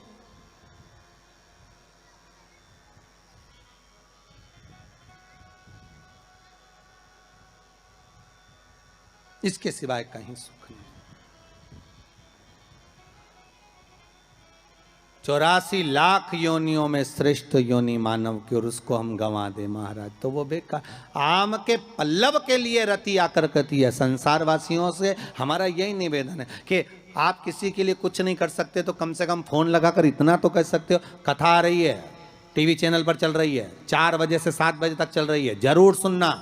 कोरोना महामारी चल रही है, कम से कम कथा सुनकर इस हृदय को विल पावर मजबूत होगा, कथा सुनकर अपने को एनर्जी प्राप्त होगी, कथा सुनकर हम आद्य शक्ति जगदम्बा का आराधना कर सकते हैं, कथा को सुनकर ये नवरात्रे में शंकर की कथा का अनुमोदन कर कर इस कोरोना महामारी से हम लड़ सकते हैं, इसको भगा सकते हैं। क्योंकि अपने भीतर का पावर प्रबल होना चाहिए। आधे से ज्यादा लोग हॉस्पिटल में इसलिए मर रहे हैं क्योंकि उनको भय लग रहा है, कोरोना लग गया, कोरोना लग गया। बेचारा अच्छा भी हो गया तो भी मर जा रही है। किसी ने पूछा गुरुजी पिछले साल तो आया था यह कोरोना, अब की बार फिर आ गया। हमने कहा जन्मदिन मनाने आया है। अब पार्टी कितनी बड़ी करता है ये तो उसके ऊपर है, और पार्टी में कितनों को निमंत्रण देता है ये वही जान सकता है। और जो जो उसकी पार्टी में गया वो निपट गया। इसीलिए निवेदन है अभी जन्मदिन पार्टी में बिल्कुल मत जाना कोरोना की, अर्थात सोशल डिस्टेंसिंग बनाकर रखो। और आपसे भी निवेदन है जितने लोग कथा में सुनने आ रहे हो ना, कम से कम दूरी बनाकर रखना, या फिर एक लकड़ी लेके चलो इतनी बड़ी सटैया, नपती करो यहाँ से यहाँ से यहाँ से यहाँ से, जो पास में बैठा मिले बिल्कुल उधर। अरे कितना बड़ा जगह दिया है? कितनी बड़ी जगह है, आराम से तुम लोग तो बढ़िया चकाचक, तुम्हारी मर्जी पड़े तो एक एक पलंग भी लिया, तुम तो नहीं सोई तो कथा सुन रहे। इतनी बड़ी जगह, ओ उसमें भी इतनी बड़ी जगह होने के बाद कई माताओं की आदत रहती पर बैठे की वहीं खसक के लाए, अच्छा यहीं बैठ जा, अरे बैठ जा।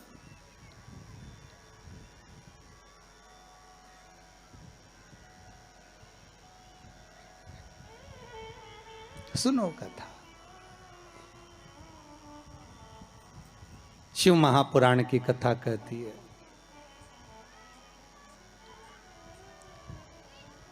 उस कलश पर आम के पल्लव शिव का वर है। किसका वर है ये? शंकर का। अच्छा, आप भी हनुमान जैसे हो गए हो, जब तक आपको कोई जगाए नहीं तब तक तुम लंका जाओ नहीं। हालत तुम्हारी भी वैसी होता है। कभी कभी ऐसा भी होता है, एक व्यक्ति को एक टांगे वाला, उसके पास में सुबह सुबह एक व्यक्ति ने रात को कह दिया कि भाई हमको रेलवे स्टेशन छोड़ देना। हाउ तुम्हारा टांगा लिया ना, टांगा भाई घोड़ा गाड़ी लिया ना, हाउ लिया ना। सुबह बेचारा नींद में था, व्यक्ति ने जगाया, घोड़ा गाड़ी लाओ, टांगा लाओ, टांगा लाओ। अब उसने जगाया और ये टांगा लाया, जल्दी जल्दी घोड़ी इसने लगाई टांगा में और ले आया। अब टांगे में सवारी भी बैठ गई। अब वो टांगा थोड़ी दूर चले, रुक जाए, और रुक जाए तो वो चलाने वाला नीचे उतरे, डांस करे, नाचे, फिर थोड़ा आगे बढ़े घोड़ी, फिर आगे बढ़े, फिर रुक जाए, फिर वो उतरे, फिर नाचे। सवारी ने कहा भैया हमको स्टेशन जाना है, हमारी ट्रेन छूट जाएगी, तो बार बार नाच क्यों रहा है, पागल हो गया है क्या?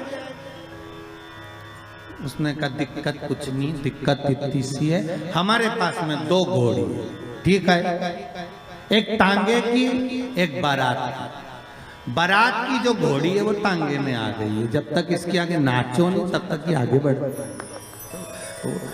हो जाता है। कभी कभी ऐसा भी होता है, तो जब तक बोलो नहीं तो हर हर महादेव लोग बोले नहीं।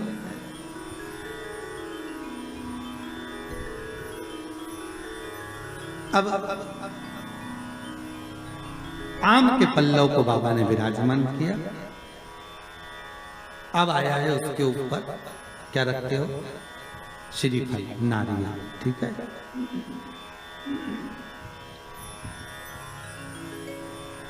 नारियल कौन?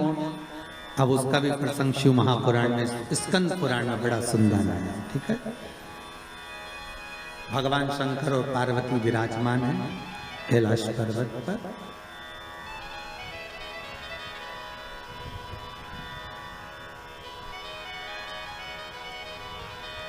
भगवान शिव के मन में बात आई, शंकर भगवान ने मां पार्वती जी से कहा, ए जगत धात्री, हाँ प्रभु बोलिए, सुनो।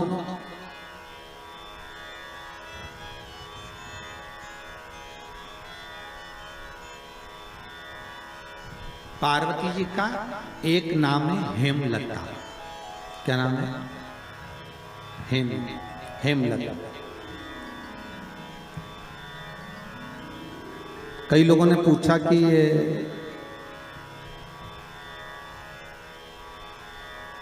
जो पार्वती जी का हेमलती जो नाम है, नाम था हेमलती, अब उसको कर दिया हेमलता, है ना।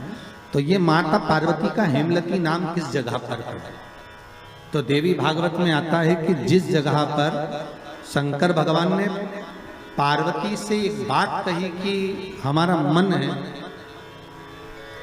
कि हम दोनों बालकों की परीक्षा लें, और पार्वती जी ने जब भगवान शिव से कहा कि बच्चों की परीक्षा क्या लेना, संतान अपनी है और इनकी परीक्षा हम क्यों लें, किस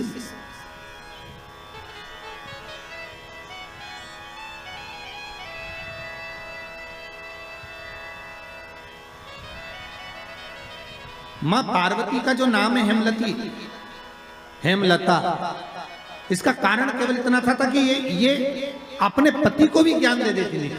कई बार इन्होंने समझाया है शिव जी को कि आप ये ना करिए।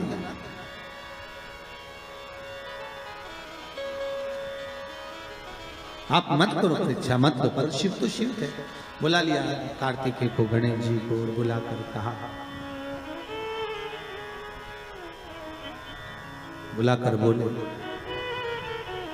जो पृथ्वी की परिक्रमा पहले कर कर आएगा वो प्रथम गिनती में पूजा जाएगा, प्रथम भाग उसको पूज्य करते हैं। ठीक है, जाओ परिक्रमा कर कर आओ। अब गणेश जी महाराज बैठ गए चूहे पर, कार्तिकेय बैठ गए मोर पर। अब कार्तिकेय घर के बड़े थे, उनको ये बात भान में थी, उनको ये बात का ज्ञान था। तो कार्तिकेय जी ने कहा अगर माता पिता का कहना नहीं मानेंगे तो अच्छा नहीं लगेगा। तो कार्तिकेय जी तुरंत मोर पर चढ़कर और परिक्रमा करने निकल गए। अब गणेश जी तो चूहे को बुलाए, फिर चूहा भग गया, फिर पकड़ के लाए, फिर चूहा भग गया।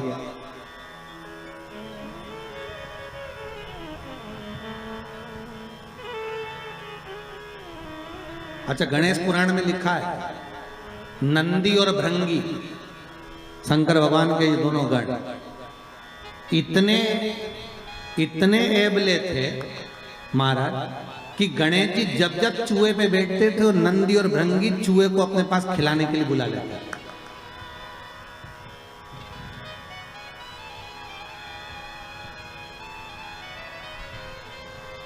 इनकी आदत थी दोनों की। अब जैसे ही परिक्रमा की बारी आई तो गणेश जी को जैसे ही गणेश जी चूहे को बुलाए और नंदी भृंगी चूहे के सामने थोड़ा सा सामान डाल चूहा बड़ी तकलीफ। गणेश जी को लगा कि आखिर कारण क्या है। तो गणेश जी ने देख लिया कि ये नंदी भृंगी ने करी है हरकत, तो नंदी भृंगी को देखकर कह दिया आप नंदीश्वर ये अच्छी बात नहीं है, आप मेरा चूहा बार बार बुला लेते हो तो तुम ले जाओ चूहे को, जा। अब उन्होंने चूहे पर बैठ गए, बैठकर जैसे चले शंकर जी के पास में तो शिव जी को प्रणाम कर कर कहा पिताजी परिक्रमा करने जा रहा हूं। शंकर बोले जा। अब इनको क्या मालूम था कि यहीं लगा लेगा।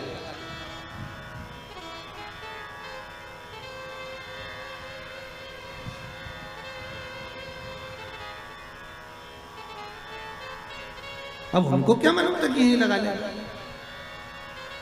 होता है जैसे कि किसी एक दुबले पतले व्यक्ति को कहीं मालूम पड़े सेना में सम्मिलित कर दिया, उसको बहुत दुबला पतला,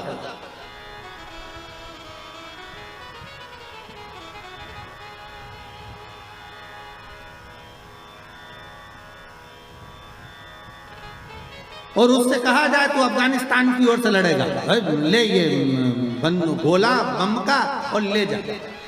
और उसने कहा मेरे में इतना जुनून है कि मैं पूरे देश को उड़ा दूंगा और अफगानिस्तान को जिता दूंगा। मालूम पड़े उसको भेज दिया और इतना बड़ा बम देके भेजा, और मालूम पड़े जैसे ये बॉर्डर पे पहुंचा और तेजी से हवा चल गई तो घूम गया, मालूम पड़े वही उठाकर अफगानिस्तान पर फेंक दिया।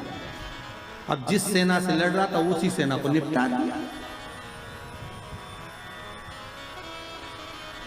अब सोचने में सब पड़ गए कि क्यों रे तुझे लड़ने के लिए वहां भेजा था, बम फेंकना था वहां, तो क्या गलती मेरी थोड़ी ना, बम तुम्हें वहीं के लिए लेकर गया था पर हवा गलत चल गई, उसने उड़ाकर मुंह इधर कर दिया तो बम इधर चल गया। गणेश जी से पूछा कि तुमको भेजा था कि तुम पृथ्वी की परिक्रमा करने जाओ, तो तुम ये क्या कर रहे हो? गणेश जी बोले पिताजी शांत रहिए और परिक्रमा लगाने दीजिए। और परिक्रमा लगाई गणेश जी महाराज ने, एक नहीं 3, और 3 परिक्रमा लगा के सामने खड़े हो गए। पिताजी वर दीजिए। पिताजी ने पूछा काय का वर? पृथ्वी की परिक्रमा करके आया। शंकर भगवान बोले बता मेरे आजू बाजू घूम लिया और क्या पृथ्वी की परिक्रमा करिए।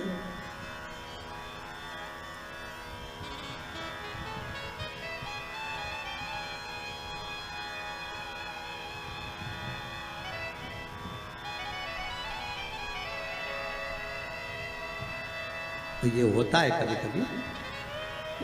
रामचरितमानस में केवट का चरित्र आता ना, केवट ने राम जी को नाव में बिठाया, या घाट से लेके चले वह घाट पर जाए, वह घाट से वापस घुमा के ये घाट पे ले आए, इस घाट से उस घाट पे ले जाए, उस घाट से इस घाट पे ले जाए, बड़ा बार बार घुमा दिया वो नाव को।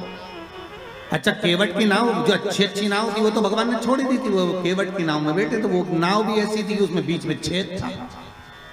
और लक्ष्मण जी ने कहा भी था भैया इसकी नाव में मत बैठो, छेद है। राम जी बोले कितना दयालु है बेचारा, कैसा सीधा साधा एकांत में बैठा, इसी की नाव में बैठूंगा मैं तो, बस बैठूं। लक्ष्मण जी ने मना भी करा, और जैसे ही लक्ष्मण जी ऊपर चढ़े तो केवट ने अपना पिछोड़ा उतार के दे दिया, लो लक्ष्मण भैया। लक्ष्मण जी ने पूछा ये काय के लिए, कि नाव में छेद है, पानी भराएगा तुम भरते जाना निचोड़ते जाना। अब लक्ष्मण जी वो पानी को बार बार निचोड़ रहे बार, और वो नाव को घुमाते जा रही है यहाँ से वहां, बार बार इधर जाए उधर जाए उधर। तो इतने में सबसे ज्यादा गुस्सा किसको आना चाहिए बोलो? लक्ष्मण को आना चाहिए ना, कि बता हम तो निचोड़ निचोड़ के मर जाए।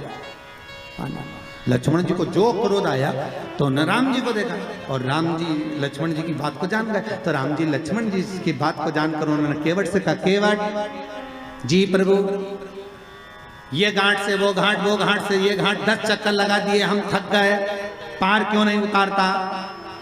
केवट बोला वाह प्रभु, तुम 10 चक्कर में थक गए, हमें 84 के चक्कर में पड़ो, हम नहीं थके।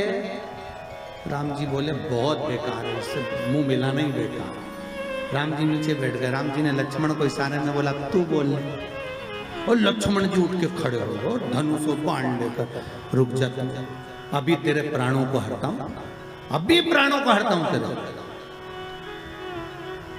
क्या समझता है तू? परेशान कर कर रखा है, पार क्यों नहीं करता?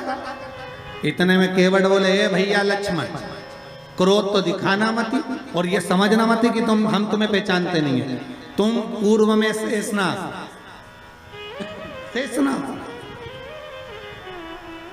ये भगवान राम भगवान विष्णु है, और ये मैया सीता लक्ष्मी जी, ये चरण दबा रही थी, ये सो रहे थे, आप शेषनाग के ऊपर, हम कछुआ थे, दर्शन करने आए, आपने इतनी तेज फुंकारा, मर गए तो केवट बन गए।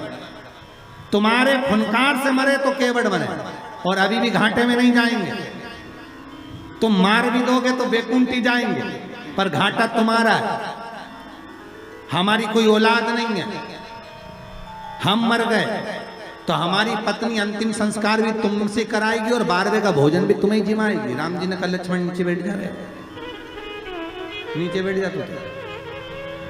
तब माता सीता ने कहा लक्ष्मण भाई, केवट भैया पार उतारो। तब पार उतार तो यहाँ वही प्रसंग है। अब परिक्रमा लगा कर आकर खड़े होकर के आशीर्वाद दे दो, तो पूछा आशीर्वाद क्यों? तो कहा प्रभु हमने परिक्रमा करी, तो शंकर भगवान बोले आजू बाजू घूम लिया और क्या परिक्रमा करना, इसको कोई परिक्रमा करता है? गणेश जी बोले और नहीं तो माता पिता में आकाश, माता पिता में पाताल, माता पिता में पृथ्वी, साप तो माता पिता में ही, और सब माता पिता में, इसलिए आपकी लगा ली, सबकी हो गई। शंकर जी खुश हो गए, शंकर जी ने आशीर्वाद दे दिया। अच्छा, बच्चों पर माँ बहुत देर में खुश होती है, पर पिता तुरंत पर्स खोल के 500 का नोट दे देता, जा माता और पिता में अंतर है। मम्मी पहले पूछेगी काय के पैसे चाहिए, ट्यूशन के, तो ट्यूशन के पैसे मैं दे दूंगी, पहले ट्यूशन वाली मिस का फोन तो आन दे मैडम का। मम्मी तू बार बार बस फोन का इंतजार कर दे, मैडम नेट से बोली पैसे लेके आना, मत दे, पापा के पास। पापा हाँ बेटा 500 रुपये चाहिए, काय के लिए? मैडम ने मंगाया।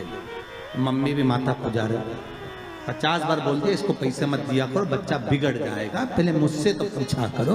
इतने में पति पत्नी से बोला अरे ओ जगदम्बा, कितनी बात पूछो तुझसे, तू शांति रख, मैंने दे दिया ना 500, देख लेंगे जो होगा। तो शंकर भगवान ने तुरंत वर दे दिया, प्रथम गिनती में तुम गिने जाओगे तथास्तु। पार्वती जी को तो मालूम ही नहीं पड़ा कि कब वर दे दिया, नहीं तो पार्वती जी तो खड़ी हो जाती। अब आ गए कार्तिक। कार्तिकेय ने आकर कहा दंडवत करता हूं पिताजी, प्रणाम, हम तुम्हें देवताओं की सेना के सेनापति बनाते हैं। कार्तिकेय की आंख से अश्रु बहे। देवताओं की सेना के सेनापति?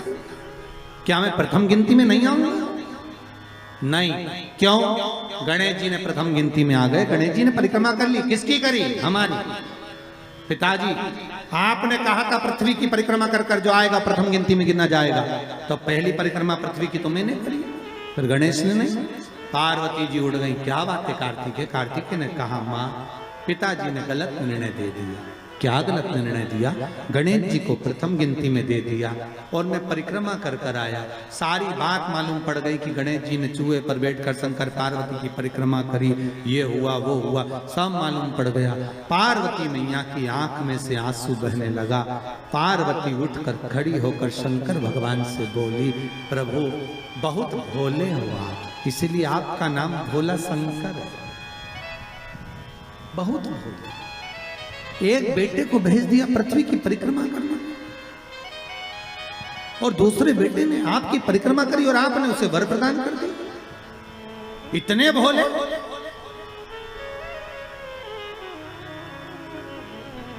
पुत्रों में भेद कर दिया।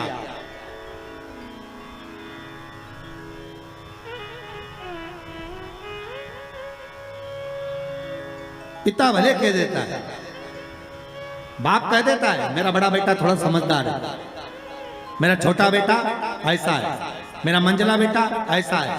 पिता कह देगा, पर मां हमेशा कह देगी नहीं नहीं, मैंने बराबर का दूध पिलाया है।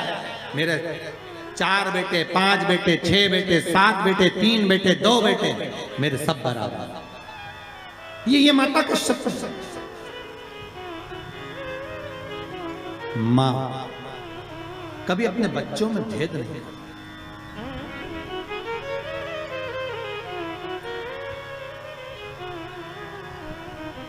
पूत कपूत सुने हैं परना, माता सुनी कुमाता।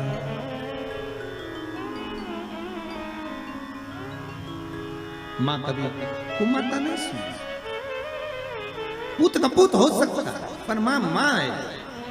जगत जननी मां पार्वती खड़ी हो गई और इस कथा से बहुत सीखने को मिलता है। शिव महापुराण का ये चरित्र बहुत सिखाने के लिए है कि माता पिता की दृष्टि में कभी बच्चों के प्रति भेद न करना। कभी मत कहना, माँ से निवेदन है कि मेरा बड़ा बेटा अच्छा कि छोटा अच्छा, मंझला अच्छा कि संजला अच्छा, कभी मत कहना। क्यों? क्योंकि गेंद कभी भी किसी भी पाले में जा सकती है और किसी भी बहू से पाला पड़ सकता है। आप कभी मत करो। आपके 4-5 बच्चे हैं, आप हमेशा अच्छा बोलो, मेरे बच्चे सब बढ़िया, बड़ा बेटा बहुत बढ़िया, बड़ी बहू बहुत बढ़िया, छोटी बहू बहुत बढ़िया, उससे छोटी बहुत बढ़िया, उससे छोटी बहुत बढ़िया। क्यों? अपने को करना क्या, जिस बहू के यहाँ जाओ रबड़ी खाओ वापिस आ जाओ। अपन बुरा भला करना।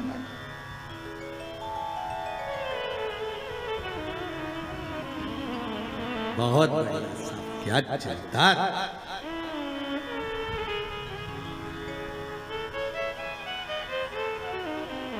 बहुत जोरदार था, बहुत। मेरी बड़ी बहू बहुत बढ़िया, क्या जोरदार कपड़े सिलती है, क्या जोरदार दाल बघारती है। छोटी बहुत बढ़िया बच्चों को पढ़ाती है, इतनी बढ़िया पढ़ाने में, सब बच्चों को लेके बैठ जाती, पढ़ा लेती है। उससे छोटी क्या मांडना मांडती, क्या कपड़े सिलती। उससे छोटी वो भी बहुत जोरदार भोजन पकवान बनाती। जब माँ तारीफ करे तो उसके लिए सब बराबर, सब। जैसे शंकर भगवान कहाँ रहते हैं? जम के बोलिए शमशान। शमशान शिव जी का धाम, जहां पर सबकी शान सम है, उसी का नाम शमशान है।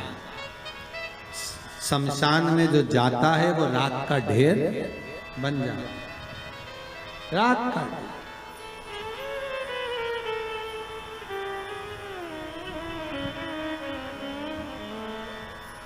अच्छे से अच्छा पैसे वाला भी मां पहचान में नहीं आता कि ये करोड़पति है।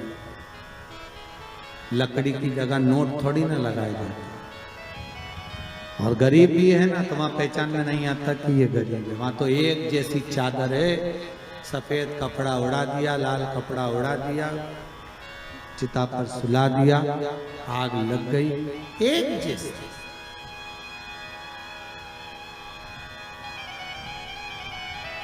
कपड़े में भले चमक ना हो, पर चेहरे की चमक बता देती है कि ये कौन है। फिर वही बात कहूंगा, क्रीम की चमक 15 दिन, 20 दिन, 1 महीने रहेगी, पर अच्छे कर्म की चमक जीवन पर्यंत रहेगी। आपका कर्म हमेशा चमकता रहेगा। आप अच्छे कर्म करते रहिए, दान पुण्य सत्कर्म भजन कीर्तन स्मरण, ये श्वास चली ना चली, अंतिम श्वास कौन सी है किसको मालूम? 21,600 श्वास में से आखिरी सांस कौन सी है किसी को नहीं मालूम। अंतिम श्वास कौन सी है ये किसी को मालूम। थोड़ा रिटर्न बढ़ाइए भाई।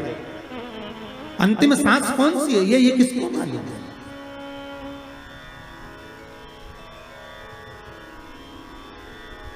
किसने देखी कि आखिरी श्वास कौन सी है हमारी? बस श्वास श्वास में राम कहो और वृथा जन्म मत खोए, ना जाने इस श्वास का फिर आवन होए ना हो। 21,600 श्वास जो मनुष्य के शरीर से प्रतिदिन निकल रही है, हर श्वास को ऐसे भजना भगवान का नाम कि अंतिम कौन सी हो। दान पुण्य संकीर्तन स्मरण अपने हाथों से कर लिया। और अब तो ये कोरोना महामारी में तो और नहीं मालूम पड़ रहा कि कब मालूम पड़े तेरा बामण भी जिम पाएंगे कि नहीं जिम पाएंगे, वो स्थिति है। कई भक्तों के फोन आते हैं, गुरुजी वो कोरोना महामारी में वो शांत हो गए, अब हम ब्राह्मण कैसे जी में? वो आने को तैयार नहीं, ब्राह्मण आएंगे नहीं। हमने भी कहा मत बुलाओ, नहीं आएगा तो, क्योंकि उस महामारी में कौन आएगा तुम्हारे? क्या करें? दान पुण्य स्मरण तक नहीं हो पाएगा। क्या कर लिया हाथों से तो कर लिया जीवन का। पार्वती जी ने कहा ये आपने श्रेष्ठ नहीं किया। पार्वती जी बोली मुझे अच्छा नहीं लगा आपने निर्णय जो दिया। क्या चाहती हो पार्वती? पार्वती जी कहती हैं आज मुझे एक वर देना पड़ेगा। बोलिए क्या वर चाहिए?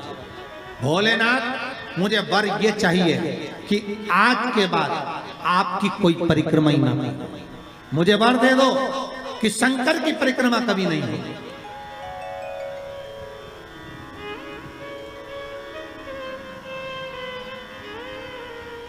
शिव की परिक्रमा का विधान नहीं होगा।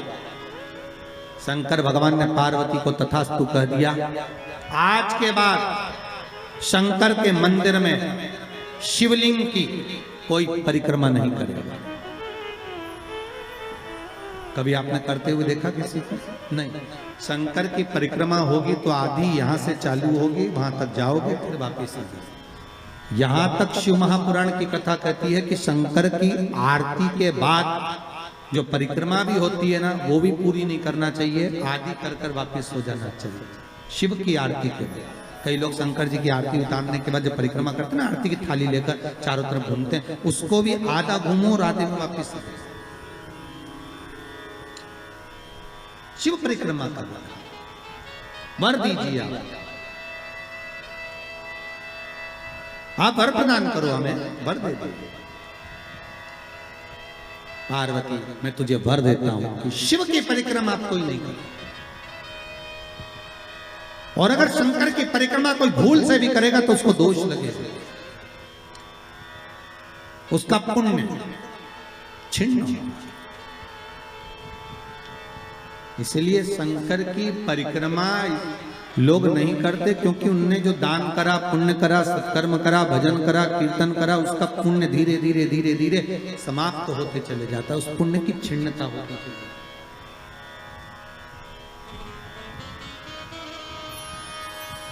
नहीं। पार्वती जी बोली प्रभु हम एक मेरा निवेदन स्वीकार करेंगे, बोलो क्या बात है। पार्वती जी बोलती हैं आपने गणेश जी को प्रथम पद दिया है तो इस कार्तिकेय को भी प्रथम पद प्रदान करिए। शिवजी बोले ये नहीं हो सकता क्योंकि प्रथम पद एक ही होता है, प्रथम पद केवल एक होगा और वो एक पद मैंने प्रदान कर दिया। अब मैं दूसरा पद कैसे दे सकता, मैं दूसरा पद कैसे प्रदान कर सकता, मैं दूसरा पद कैसे दे सकता। पार्वती एक काम हो सकता, बोलिए प्रभु मैं कार्तिकेय को कुछ ऐसा बना देता हूं कि जहां पर गणेश प्रथम पद में रहेगा तो ये कार्तिकेय भी प्रथम पद में पूजा जाएगा। बना दीजिए। भगवान शंकर ने कार्तिकेय को श्रीफल का निर्माण कर दिया। स्कंद पुराण का क्या बनाया है? श्रीफल, नारियल। ये नारियल किसका प्रतिबिंब है? तो कहा ये कार्तिकेय जी का प्रतिबिंब है। किसका प्रतिबिंब है? कार्तिकेय जी का। तो गणेश जी की पूजन जो कलश के रूप में होती है, तो उसके ऊपर जो श्रीफल रखाता है वो स्कंद देव है, कार्तिकेय। वो स्कंद देव, वो कार्तिकेय।